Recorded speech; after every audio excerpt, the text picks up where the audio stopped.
কাঁঠালের বিচি ভাজিছি, এর মধ্যে হলো বেশি করে পেঁয়াজ রসুন দিছি আর কাঁচা জাল দিছি, দিয়ে হলো এই কাঁঠালের বিচিটা ভাজি করেছি।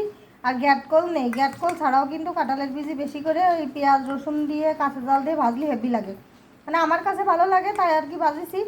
আর আমার কিন্তু এই ভাজি দিয়েই গরম ভাতের সাথে মানে পুরো ভাতটাই খাওয়া যাবে, অন্য কোনো তরকারি লাগবে না, এত ভালো লাগে কাঁঠালের বিচি আর কি। আর এদিকে আছে হলো চিংড়ি মাছের তরকারি মিষ্টি কুমড়ো দিয়ে।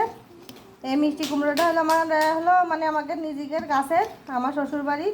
ওই যে আগের একটা ভিডিওই দেখালাম না, মিষ্টি কুমড়ো হয়ে রয়েছে, তা আবার শাশুড়ি মা একটা কাঁচা মিষ্টি কুমড়ো পাঠাই দিয়েছে, তা সেই কাঁচা মিষ্টি কুমড়ো দিয়ে কয়টা চিংড়ি মাছ ছিল তাই রান্না করলাম। একদম গরম, দেখেন কীরকম করে ধুমো বেরোচ্ছে।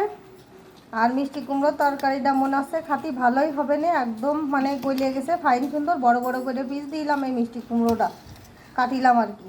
আর এই যে চিংড়ি মাছ দিয়ে রান্না করেছি, বাড়ির সবারই পছন্দ, খালি আমারই অপছন্দ। আমার অপছন্দ না অবশ্যই, মানে আমি খাতাম কিন্তু এখন ওই অ্যালার্জির কারণে হলো খাতে পারি না এই আর কি।